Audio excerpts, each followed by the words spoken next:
ಓಂ ನಮೋ ಭಗವತೆ ವಾಸುದೇವಾಯ. ಎಲ್ರಿಗೂ ನಮಸ್ತೆ. ಇವತ್ತು ವಾಸುದೇವ ಆಸ್ಟ್ರೋ ಗೋಲ್ಡ್ ಯೂಟ್ಯೂಬ್ ಚಾನಲ್ಗೆ ನಿಮಗೆಲ್ಲ ಸ್ವಾಗತ.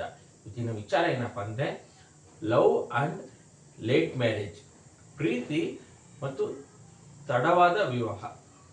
ಇಷ್ಟೊಂದು ಜನ ಪೋಷಕರಿಗೆ ನಮ್ಮ ಮಕ್ಕಳದು ಏನಕ್ಕೆ ಮದುವೆ ಆಗ್ತಾ ಇಲ್ಲ ಅನ್ನೋದೊಂದು ದೊಡ್ಡ ಕ್ವಶನ್ ಮಾರ್ಕ್ ಇರುತ್ತೆ.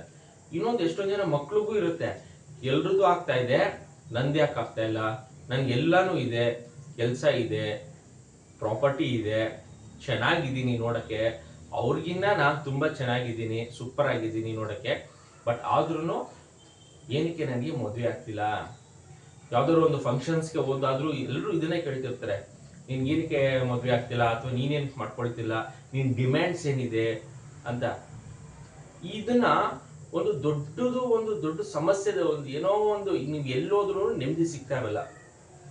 ಅದ್ರಲ್ಲಿ ಎಸ್ಪೆಷಲಿ ಪೇರೆಂಟ್ಸ್ಗಂತೂ ಯಾವ ಫಂಕ್ಷನ್ಸ್ಗೆ ಹೋದ್ರೂ ಇದೊಂದು ದೊಡ್ಡ ಕ್ವಶನ್ ಮಾರ್ಕ್ ಇರುತ್ತೆ. ಏನ್ ಮಾಡೋದು, ನಮ್ಮ ಮಕ್ಕಳ ಜಾತಕದಲ್ಲಿ ಏನಂತ ಸಮಸ್ಯೆ ಆಗಿರುವಂಥದ್ದು, ಕುಜದೋಷ ಏನಾದ್ರು ಇದೆಯಾ, ಸಾಡೆ ಸಾತಿ ಏನಾದ್ರು ನಮ್ಗೆ ಎಫೆಕ್ಟ್ ಕೊಡ್ತಾ ಇದೆ ಪ್ರೆಸೆಂಟು, ಕಾಳಸರ್ಪ ದೋಷ ಏನಾದ್ರು ಎಫೆಕ್ಟ್ ಕೊಡ್ತಾ ಇದೆಯಾ, ಏನ್ ಹೋಮ ಮಾಡಿಸ್ಬೇಕು, ಏನ್ ಪೂಜೆ ಮಾಡಿಸ್ಬೇಕು ಅನ್ನೋದೇ ಅವ್ರು ಪ್ರತಿ ಒಂದು ದಿವ್ಸನೂ ಇದೇ ತುಂಬಿರುತ್ತೆ ಅವ್ರ ತಲೆಯಲ್ಲಿ. ಯಾವ್ದಾದ್ರು ಒಂದು ಟಿವಿ ಚಾನಲ್ಸ್ ಅಲ್ಲಿ ಬರ್ತಾ ಇರುತ್ತೆ, ಅಲ್ಲೇನೋ ಒಂದು ಕಳತ್ರ ದೋಷ ಅಂತ ಹೇಳ್ತಾರೆ. ನಮ್ಮ ಮಕ್ಕಳಿಗೆ ಜಾತಕದಲ್ಲಿ ಕಳತ್ರ ದೋಷ ಇದೆಯಾ ಅನ್ನುವಂಥದ್ದೇ ಪ್ರಶ್ನೆಗಳು ಡೈಲಿ ಒಂದೊಂದು ಪ್ರಾಬ್ಲಮ್ ರೈಸ್ ಆಗ್ತಾನೆ ಇರುತ್ತೆ. ಯಾವ್ದಾದ್ರು ಒಂದು ಪ್ರಪೋಸಲ್ಸ್ ಬಂದ್ರು ಯಾವ ಪ್ರಪೋಸಲ್ಸ್ನೂ ಹೋಗ್ತಾ ಇರಲ್ಲ. ಎಷ್ಟೇ ಪ್ರಪೋಸಲ್ಸ್ ಬರಲಿ, ಒಂದು 10 ಪ್ರಪೋಸಲ್ ಬರಲಿ, 20 ಬರಲಿ, 20ಕ್ಕೂ ರಿಜೆಕ್ಟ್ ಮಾಡುವಂಥದ್ದು. ಒಂದು ಈ ಜಾತಕದಲ್ಲಿ ಲವ್ ಮತ್ತೆ ಲೇಟ್ ಮ್ಯಾರೇಜ್ಗೆ ನಮ್ಮ ಜಾತಕದಲ್ಲಿ ಒಂದನೇ ಮನೆ ತುಂಬಾ ಪವರ್ಫುಲ್ ಆಗಿರುತ್ತೆ. ಯಾವುದು ಆ ಮನೆ ಅಂದ್ರೆ 5th ಹೌಸ್, ನಾವು ಪೂರ್ವ ಪುಣ್ಯ ಅಂತ ಕರಿತೀವಿ. 5ನೇ ಮನೆ ಎಷ್ಟು ನಮಗೆ ಪ್ರಾಮುಖ್ಯತೆ ವಹಿಸುತ್ತೆ ಅಂದ್ರೆ, ನಮ್ಮ ಲಗ್ನದಿಂದ 5ನೇ ಮನೆ ಹೆಲ್ತ್ಗಾಗಿರ್ಬೋದು, ಮಕ್ಕಳು ವಿಚಾರಕ್ಕಾಗಿರ್ಬೋದು ತುಂಬಾನೇ ಹೆಲ್ಪ್ ಮಾಡುತ್ತೆ. ಲಗ್ನದಿಂದ 5ನೇ ಮನೆ, 5ನೇ ಮನೆ ದಶ ನಡೆಯುವಂಥ ಸಮಯದಲ್ಲಿ ನಕ್ಷತ್ರದಲ್ಲೋ ಉಪನಕ್ಷತ್ರದಲ್ಲೋ ಬಂದಾಗ ಇವ್ರೇನಾಗುತ್ತೆ ಅಂದ್ರೆ, ಕೆಲವೊಂದ್ಸಲ ಲವ್ ಆಗುತ್ತೆ, ಯಾರನ್ನೋ ಒಬ್ರು ಇಷ್ಟಪಡ್ತಾರೆ, ಬಟ್ ಹೇಳ್ಕೊಳಲ್ಲ. ಇವರು ಮನ್ಸಲ್ಲೇ ಇಟ್ಕೊಂಡಿರ್ತಾರೆ, ಕಾಲೇಜ್ ಮುಗಿಯುತ್ತೆ, ಕೆಲ್ಸಕ್ಕೆ ಹೋಗ್ತಾರೆ, ಬಟ್ ಅವ್ರನ್ನ ನೆನಪಲ್ಲೇ ಕಾಲ ಕಳೆಯುವಂಥದ್ದು 5ನೇ ಮನೆ ಆಗುತ್ತೆ. ಒಂದು 5ನೇ ಮನೆಗೆ 2 ಮುಖ ಇರುತ್ತೆ. ಲವ್ ತಂದು ಕೊಡುತ್ತೆ, ಯಾವಾಗಾದ್ರೂ ಆಗಿರ್ಬೋದು, ಅವ್ರ ಕಾಲೇಜ್ ಟೈಮಿಂಗ್ಸ್ ಆಗಿರ್ಬೋದು, ಜಾಬ್ ಅಲ್ಲಿ ಇರ್ಬೇಕಾದ್ರೆ ಲವ್ ತಂದು ಕೊಡುತ್ತೆ. ಇನ್ನೊಂದು ಲೇಟ್ ಮ್ಯಾರೇಜ್, ಎರಡಕ್ಕೂ 5ನೇ ಮನೆ ಕಾರಣ ಆಗಿರುತ್ತೆ. ಏನಾದ್ರೂ ಒಂದು ಸಮಸ್ಯೆಯಲ್ಲಿ ಪ್ರಾಬ್ಲಮ್ ಫೇಸ್ ಮಾಡ್ತಿರ್ತಾರೆ, ಇಲ್ಲ ಲವ್ ಪ್ರಾಬ್ಲಮ್ ಅಲ್ಲಿ ಫೇಸ್ ಮಾಡ್ತಿರ್ತಾರೆ, ಅಥವಾ ಇವ್ರಿಗೆ ಲೇಟ್ ಮ್ಯಾರೇಜ್, ಇವ್ರಿಗೆ ಸೆಲೆಕ್ಷನ್ ಮಾಡ್ಕೊಳಕ್ ಬರಲ್ಲ. ನೀವು 100 ಜಾತಕ ಕೊಡಿ ಇವ್ರಿಗೆ, ಇಂಥ ಟೈಮಿಂಗ್ಸ್ ಅಲ್ಲಿ ಇವ್ರಿಗೆ ಸೆಲೆಕ್ಷನ್ನೇ ಮಾಡ್ಕೊಳಕ್ ಬರಲ್ಲ. ಇದು ಎಷ್ಟೊಂದು ಜನ ಪೇರೆಂಟ್ಸು ತುಂಬಾ ಸಫರ್ ಪಡ್ತಾ ಇದ್ದಾರೆ. ಒಳ್ಳೊಳ್ಳೆ ಪ್ರಪೋಸಲ್ ಬರ್ತಾ ಇದೆ ಸರ್, ಬಟ್ ಆದ್ರೂ ರಿಜೆಕ್ಟ್ ಮಾಡ್ಕೊಳ್ತಾ ಇದ್ದೇನೆ. ಹುಡುಗ ಆಗಿರ್ಬೋದು, ಹುಡುಗಿ ಆಗಿರ್ಬೋದು, ಕಾಂಬಿನೇಷನ್ಸ್ ಅಲ್ಲಿ ಈ ಮನೆ ಬಂದಾಗ 5ನೇ ಮನೆ, ಈ ಸಮಸ್ಯೆಯಿಂದ ಪ್ರತಿಯೊಬ್ರು ಪ್ರಾಬ್ಲಮ್ ಫೇಸ್ ಮಾಡ್ತಿರ್ತಾರೆ. ಇದು ಡೈವರ್ಸ್ ಕಾಂಬಿನೇಷನ್ಸ್ ಅಲ್ಲ. ಕಾಂಬಿನೇಷನ್ಸ್ ಅಲ್ಲಿ ಎಷ್ಟೊಂದು ಜನ ಮದುವೆ ಆದ್ಮೇಲೆ ಹೆಂಗಿರುತ್ತೆ ಲೈಫ್ ಸ್ಟೈಲು ಅದೆಲ್ಲ ಆಮೇಲೆ ಚೇಂಜಸ್. ಡೈವರ್ಸ್ ಕಾಂಬಿನೇಷನ್ ಬೇರೆ, ಎಷ್ಟೊಂದು ಜನ ಕನ್ಫ್ಯೂಸ್ ಮಾಡ್ಕೊಳ್ತಾರೆ. ಡೈವರ್ಸ್ ಕಾಂಬಿನೇಷನ್ಸ್ ಬೇರೆ ಇರುತ್ತೆ, 1ನೇ ಮನೆ, 6ನೇ ಮನೆ, 10ನೇ ಮನೆ ಇರುತ್ತೆ ಕಾಂಬಿನೇಷನ್ಸ್ ಅಲ್ಲಿ. ಇದೇನ್ ಮಾಡುತ್ತೆ ಅಂದ್ರೆ, ನಿಮ್ಗೆ ಮದುವೆ ಆಗಕ್ಕೆ ಬಿಡಲ್ಲ. ಮದುವೆ ನಂತರ ಕಿತ್ತಾಟ ಹೊಡೆದಾಟ ಆಗೋದ್ರೆಲ್ಲ ಇದು 1ನೇ ಮನೆ 6, 10 ಕಾಂಬಿನೇಷನ್ಸ್ ಅಲ್ಲಿ ಇದು ಡೈವರ್ಸ್ ತಂದು ಕೊಡುವಂಥದ್ದು. ಆಮೇಲೆ ಇದು ನಿಮ್ಗೆ ಮದುವೆ ಆಗಕ್ಕೆ ಬಿಡಲ್ಲ. ನಿಮ್ಗೆ ಹೆಂಗೆ ಸೆಲೆಕ್ಷನ್ಸ್ ಮಾಡ್ಕೊಳ್ಬೇಕು ಅನ್ನೋದೇ ಬರ್ತಿರಲ್ಲ. ಸುಮ್ಮನೆ ಟೈಮ್ನ ಪಾಸ್ ಮಾಡುವಂಥದ್ದು, ಇವತ್ತು ಬೇಡ, ಈ ವರ್ಷ ಬೇಡ, ಇನ್ನೊಂದು 6 ತಿಂಗಳು ವೆಯ್ಟ್ ಮಾಡಿ ಆಮೇಲೆ ಆಗ್ತೀನಿ ಅಂತ ಪ್ರತಿ ದಿವಸನೂ ಕಿಲ್ ಮಾಡ್ತಾ ಹೋಗುವಂಥದ್ದೇ ಈ 5th ಹೌಸ್ ಮಾಡ್ತಾ ಇರುತ್ತೆ. ಎಷ್ಟೊಂದು ಜನ ಪೂರ್ವ ಪುಣ್ಯ ಅಂದ್ಬಿಟ್ಟು ಈ 5ನೇ ಮನೆಗೆ ಸಂಬಂಧಪಟ್ಟಿರುವಂಥದ್ದು ಉಂಗುರ ರುದ್ರಾಕ್ಷಿ ಕೂಡ ಹಾಕಿಸ್ಬಿಡ್ತಾರೆ, ಅದಕ್ಕೆ ಸಂಬಂಧಪಟ್ಟಿರೋದು ಮಂತ್ರ ಕೂಡ ಹೇಳ್ತಿರ್ತಾರೆ. ಅದೆಲ್ಲ ಏನಾಗುತ್ತೆ ಅಂದ್ರೆ ನೆಗೆಟಿವ್ ಆಗಿ ವರ್ಕ್ ಆಗ್ತಾ ಇರುತ್ತೆ.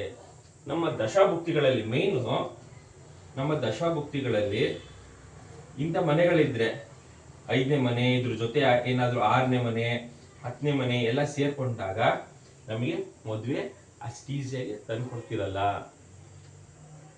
ಸಿಂಪಲ್ ನಿಮ್ಮ ದಶಾಭುಕ್ತಿಗಳು ನಾವು ನೋಡ್ಕೊಳ್ಬೇಕಾಗುತ್ತೆ. ಆ ದಶಾಭುಕ್ತಿಗಳಲ್ಲಿ ನಕ್ಷತ್ರದಲ್ಲಿ ಯಾವ ಗ್ರಹ ಇದೆ, ಉಪನಕ್ಷತ್ರದಲ್ಲಿ ಯಾವ ಮನೆ ಇದೆ, ಅದು 5ನೇ ಮನೆ ಇದೆಯಾ ಅನ್ನೋದು ನೋಡ್ಕೊಂಡ್ರೆ ಸಾಕು. ಅಲ್ಲಿ ಏನಾದ್ರೂ 5ನೇ ಮನೆ ಇದ್ರೆ ಒಂದು ಅವ್ರಿಗೆ ಯಾವತ್ತಾದ್ರೂ ಲವ್ ಆಗಿರುತ್ತೆ, ಅಥವಾ ಪ್ರೆಸೆಂಟು ನಾನು ಲವ್ವೇ ಮಾಡಿಲ್ಲ ಸರ್ ಅಂದ್ರೆ ಲೇಟ್ ಮ್ಯಾರೇಜ್ ಆಗಿರುತ್ತೆ, ಮತ್ತೆ ಅವ್ರಿಗೆ ಸೆಲೆಕ್ಷನ್ ಮಾಡ್ಕೊಳಕ್ ಬರಲ್ಲ. ಇವೆರಡು ಪ್ರಾಬ್ಲಮ್ ಏನಾದ್ರೂ ಫೇಸ್ ಮಾಡಿರ್ತಾರೆ ಅವ್ರ ಲೈಫಲ್ಲಿ. ಲವ್ ಕೂಡ ಆಗಿರುತ್ತೆ, ಲೇಟ್ ಮ್ಯಾರೇಜು ಕೂಡ ಒಬ್ಬೊಬ್ರಿಗೆ ಆಗುತ್ತೆ. ಇವೆರಡು ಪ್ರಾಬ್ಲಮ್ ಅಂತೂ ಫೇಸ್ ಮಾಡಿರ್ತಾರೆ ಅವರ ಲೈಫಲ್ಲಿ. ಅದರಲ್ಲೂ ಅವ್ರದ್ದೇನಾದ್ರು ದಶಾದಲ್ಲಿ 5ನೇ ಮನೆಯೇ ನಡೆದಾಗ ಈ ರೀತಿ ಪ್ರಾಬ್ಲಮ್ನ ತುಂಬ ಫೇಸ್ ಮಾಡ್ತಾರೆ. ಉದಾಹರಣೆಗೆ ಗುರು ದಶ ಏನಾದ್ರು ನಡೀತಾ ಇದೆ, 5ನೇ ಮನೆ ಗುರುನೇ ಇದೆ, ಅದಿದ್ದಾಗ ನಿಮಗೆ 16 ಇಯರ್ಸ್ ಅಂತ ನಾವು ಹೇಳ್ತಿರ್ತೀವಿ. 16 ಇಯರ್ಸ್ ಅವ್ರು ಇದೇ ರೀತಿ ಫೇಸ್ ಮಾಡ್ತಿರ್ತಾರೆ. 20 ವರ್ಷದಲ್ಲಿ ಅವ್ರಿಗೆ ಗುರುದಶ ಪ್ರಾರಂಭ ಆಗುತ್ತೆ. ಅವನ 20ನೇ ವರ್ಷದಲ್ಲಿ ಇದ್ದಾಗ 36 ವರ್ಷ ಆದ್ರೂ ಆಗ್ತಿರಲ್ಲ, ಹಿಂಗೇನೆ ಟೈಮ್ ಪಾಸ್ ಮಾಡ್ತಿರ್ತಾನೆ. 20ನೇ ವರ್ಷದಲ್ಲಿ ಏನ್ ಹೇಳ್ತಾನೋ ರೀಸನ್ನು 35ನೇ ವರ್ಷದಲ್ಲೂ ಅದೇ ಹೇಳ್ತೇನೆ, ನನ್ಗೆ ಇವ್ರು ಸೆಟ್ ಆಗಲ್ಲ, ನನ್ಗೆ ಇವ್ರು ಮ್ಯಾಚ್ ಆಗಲ್ಲ, ಇದನ್ನೇ ಹೇಳ್ತಿರ್ತಾನೆ. ಹುಡುಗ ಆಗಿರ್ಬೋದು ಹುಡುಗಿ ಆಗಿರ್ಬೋದು, ಈ ಕಾಲದಲ್ಲಿ ಎಷ್ಟೊಂದು ಜನ ನೋಡಿರ್ತೀರ 35 ಇದ್ರು ಆಗಲ್ಲ, 40 ಆದ್ರೂ ಮದುವೆ ಆಗಿರಲ್ಲ. ಅವ್ರಿಗೆಲ್ಲ ಕಾಂಬಿನೇಷನ್ಸ್ ಅಲ್ಲಿ ಈ 5ನೇ ಮನೆ ಸಮಸ್ಯೆ ತುಂಬಾನೇ ತಂದು ಕೊಡ್ತಾ ಇರುತ್ತೆ. ಪರಿಹಾರ ಏನ್ ಸರ್ ಅಂತ ಎಲ್ಲರೂ ಕೇಳೋದೇ ಒಂದು ರೆಮಿಡೀಸ್. ಪೂಜೆ ಮಾಡಿಸ್ಬೇಕು, ದಾನ ಮಾಡ್ಬೇಕು, ಎಲ್ರಿಗೂ ಇದೊಂದೇ ಕಾನ್ಸೆಪ್ಟ್ ಇರುವಂಥದ್ದು.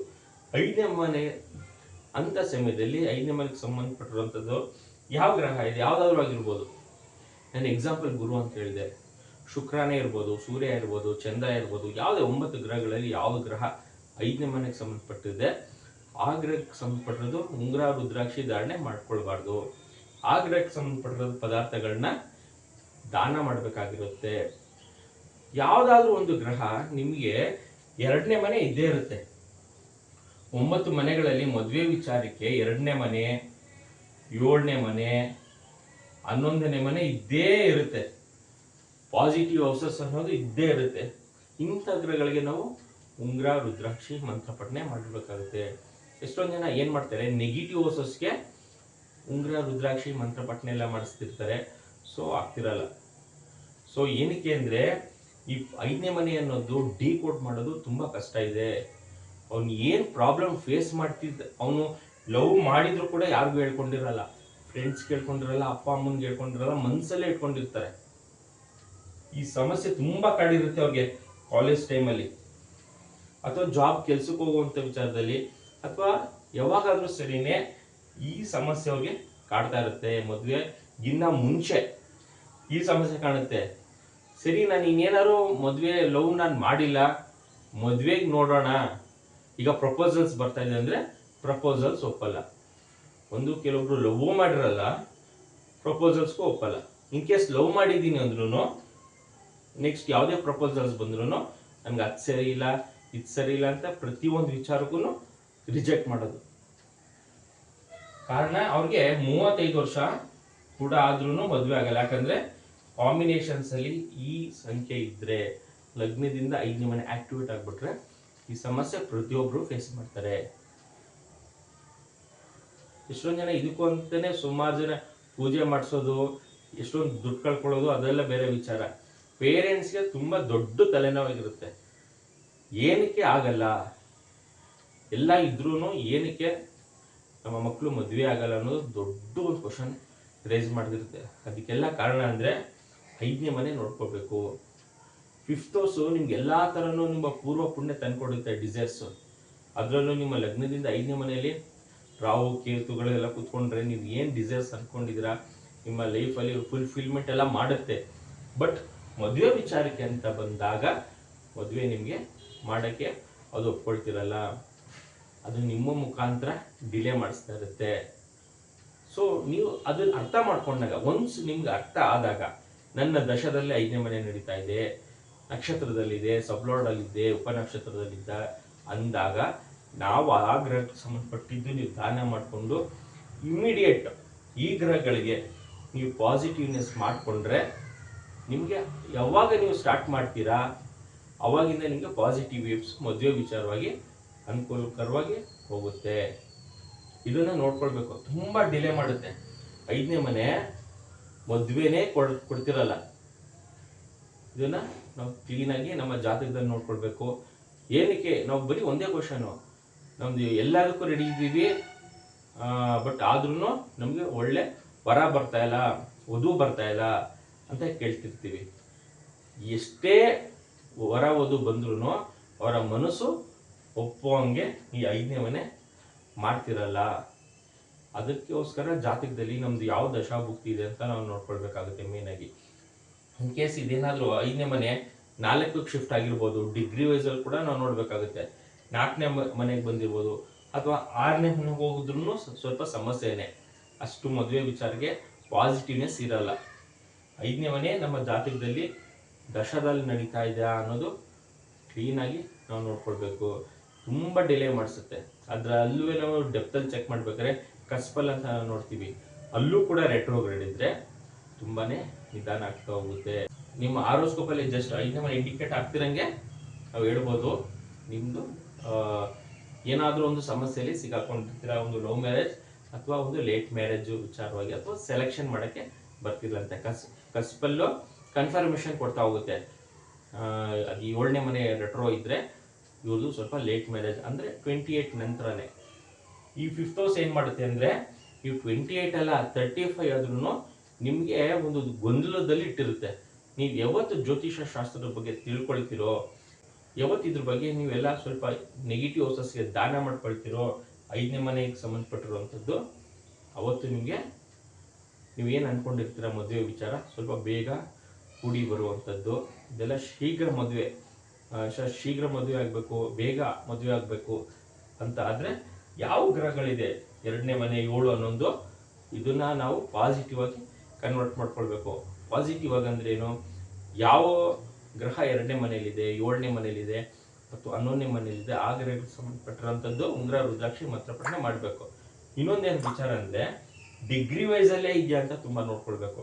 ಈಗ 11ನೇ ಮನೆಯಲ್ಲಿ ಇದೆ ಅಂತ ನಾನು ಈಗ ಬರ್ದಿದ್ದೀನಿ, ಅದೇನಾದ್ರೂ ಡಿಗ್ರಿ ವೈಸ್ 12ನೇ ಮನೆಗೆ ಹೋದ್ರೆ ಅದು ಕೂಡ ಸ್ವಲ್ಪ ಸಮಸ್ಯೆ ಆಗುತ್ತೆ. 11ನೇ ಮನೆ ಅಲ್ಲೇ ಇದೆ ಅಂತ ನಾವು ನೋಡ್ಕೊಳ್ಬೇಕಾಗುತ್ತೆ. 7ನೇ ಮನೆಯಲ್ಲಿ ಇದೆ ಅಂತ ಬರ್ದಿದ್ದೀನಿ, 7ನೇ ಮನೆಯಲ್ಲೇ ಇದೆ ಅಂತ ನಾವು ಅದೇನಾದ್ರೂ 6ನೇ ಮನೆಗೋ 8ನೇ ಮನೆಗೋ ಡಿಗ್ರಿ ವೈಸ್ ಲಗ್ನದಿಂದ ಅಲ್ಲೇ ಇದೆಯಾ ಅಂತ ನಾವು ನೋಡ್ಬೇಕು. ಹಿಂದೆ ಮುಂದೆ ಬಂದಾಗ ಕೂಡ ನೀವೇನಾದ್ರೂ ಆಗ್ರಹಕ್ಕೆ ಸಂಬಂಧಪಟ್ಟಿದ್ದು ಉಂಗುರ ರುದ್ರಾಕ್ಷಿ ಮಂತ್ರ ಪಠಣ ಅಲ್ಲೂ ಕೂಡ ನೆಗೆಟಿವ್ ಆಗೋ ಚಾನ್ಸಸ್ ಇರುತ್ತೆ. ಇದು ನೀಟಾಗಿ ಡಿಗ್ರಿ ಅಲ್ಲಿ ನೋಡ್ಬೇಕಾಗುತ್ತೆ. ಡಿಗ್ರಿ ವೈಸ್ ಅಲ್ಲಿ ಗ್ರಹಗಳು ಅಲ್ಲೇ ಸ್ಥಿತವಾಗಿದ್ಯಾ, ಆಗ ನಿಮ್ಗೆ ರಿಸಲ್ಟ್ ಕೊಡ್ತಾ ಹೋಗುತ್ತೆ.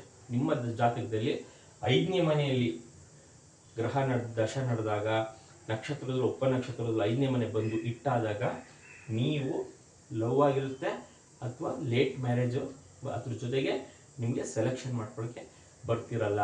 ಅದ್ರ ಜೊತೆಗೆ 9ನೇ ಮನೆ ಇರಲೇಬೇಕು.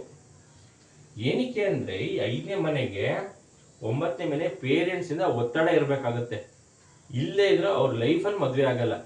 40 ಆದ್ರೂ ಸುಮ್ಮನೆ ಇರ್ತಾರೆ ಅವ್ರು. ಇಷ್ಟೊಂದು ಜನ 9ನೇ ಮನೆ ಅಂದ್ರೆ ಪೇರೆಂಟ್ಸು ಒತ್ತಡ ಹಾಕ್ಬೇಕಾಗತ್ತೆ ಮಕ್ಕಳಿಗೆ, ಮದುವೆ ಆಮೇಲೆ ಮದುವೆ ಆಗುವಂಥದ್ದು. ಆಮೇಲೆ ಒಂದು ಸಲ ಮದುವೆ ಆದ್ಮೇಲೆ ಕಾಂಬಿನೇಷನ್ಸ್ ಅಲ್ಲಿ ಏನಾದ್ರು 2, 7 ಅಂದ್ರೆ ಮ್ಯಾರೇಜ್ ಲೈಫ್ ಚೆನ್ನಾಗಿರುತ್ತೆ. ಮತ್ತೆ 6ನೇ ಮನೆ 10ನೇ ಮನೆ ಏನಾದ್ರು ಇಟ್ಟಾಗಿ ಅದ್ರ ದರ್ಶನ ನಡೆದ್ರೆ ಅಲ್ಲಿ ಸ್ವಲ್ಪ ಕಿತ್ತಾಟ ಆಗುತ್ತೆ.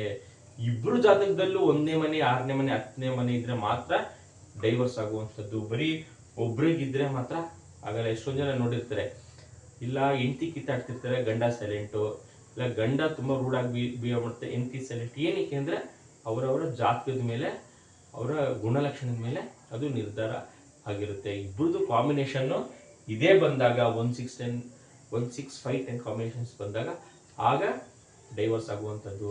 ನಾವು ಬರೀ ಇಲ್ಲೇನ್ ಮಾಡ್ತೀವಿ, ಗಣ ಕೂಟ ಎಲ್ಲ ಮ್ಯಾಚ್ ಮಾಡ್ತೀವಿ. 18 ಎಕ್ಸಾಕ್ಟ್ 18 ಬರ್ಬೇಕಾ? ಖಂಡಿತ ಇಲ್ಲ. ನೀವು 15 ಬಂದರೂ ಆಗುತ್ತೆ. ಮೇನ್ ಆಗಿ ಲಗ್ನ ಮ್ಯಾಚ್ ಆಗ್ಬೇಕು, ಚಂದ್ರ ಮ್ಯಾಚ್ ಆಗ್ಬೇಕು. ಅದ್ರ ಜೊತೆಗೆ ಹುಡುಗ ಮತ್ತೆ ಹುಡುಗಿದು ದಶಾಭುಕ್ತಿಗಳು ಯಾವ ರೀತಿ ಇದೆ ಅನ್ನೋದು ತುಂಬಾನೇ ಇಂಪಾರ್ಟೆಂಟ್ ಆಗುತ್ತೆ. ಇಬ್ರದ್ದು ಕಾಂಬಿನೇಷನ್ಸ್ ಅಲ್ಲಿ 1-5-6-10 ಇದ್ರೆ ಆಗ ಮಾತ್ರ ಡೈವರ್ಸ್ ತೊಗೊಂಡೋಗುತ್ತೆ. ಇಲ್ಲ ಅಂದರೆ ಅವ್ರದ್ದು ಮ್ಯಾರೇಜ್ ಲೈಫು ಚೆನ್ನಾಗಿರುತ್ತೆ, ಲೇಟ್ ಮ್ಯಾರೇಜ್ ಆಗುತ್ತೆ. ಇದಿಷ್ಟು ವಿಚಾರ ಯಾರಿಗೆ 5ನೇ ಮನೆ ದಶ ನಡೀತಾ ಇದೆ ಅವರಿಗೆ ಲೇಟ್ ಮ್ಯಾರೇಜು ಅಥವಾ ಲವ್ ಏನಾದರೂ ಒಂದು ಸಮಸ್ಯೆಯಲ್ಲಿ ಸಿಕ್ಕಾಕೊಂಡು ಒದ್ದಾಡ್ತಿರ್ತಾರೆ. ಪೇರೆಂಟ್ಸ್ಗೆ ಅವರು ಹೇಳ್ಕೊಳಲ್ಲ, ಫ್ರೆಂಡ್ಸ್ಗೆ ಹೇಳ್ಕೊಳಲ್ಲ, ಯಾರಿಗೂ ಹೇಳ್ಕೊಡ್ತಿರಲ್ಲ. ಇದಿಷ್ಟು ವಿಚಾರ ಲವ್ ಆ್ಯಂಡ್ ಲೇಟ್ ಮ್ಯಾರೇಜು. ಯಾರು Vasudeva Astro Gold YouTube channel subscribe ಮಾಡ್ಕೊಂಡಿಲ್ಲ ಮಾಡ್ಕೊಳ್ಳಿ. ನಾನು ಹಾಕುವಂಥ ವೀಡಿಯೋಸ್ ನಿಮ್ಗೆ ರೀಚ್ ಆಗುತ್ತೆ. ಮತ್ತು ನನ್ನ ಈ ಚಾನಲಲ್ಲಿ ಜ್ಯೋತಿಷ್ಯ ಶಾಸ್ತ್ರಕ್ಕೆ ವಿಚಾರ ಬಿಟ್ಟು ಯಾವುದೇ ರೀತಿಯ ಪೂಜೆ ಕಾಟ ದುಡ್ಡು ಕಳ್ಕೊಳ್ಳಿ ಅದು ಅಂತೇನಿರಲ್ಲ. ನಮ್ಮ ಜ್ಯೋತಿಷ್ಯ ಶಾಸ್ತ್ರಕ್ಕೆ ಏನು ಬೇಕು ಇನ್ಫಾರ್ಮೇಷನು ಅಷ್ಟು ಮಾತ್ರ ಅಪ್ಲೋಡ್ ಮಾಡ್ತಾ ಇರ್ತೀನಿ. Thank you.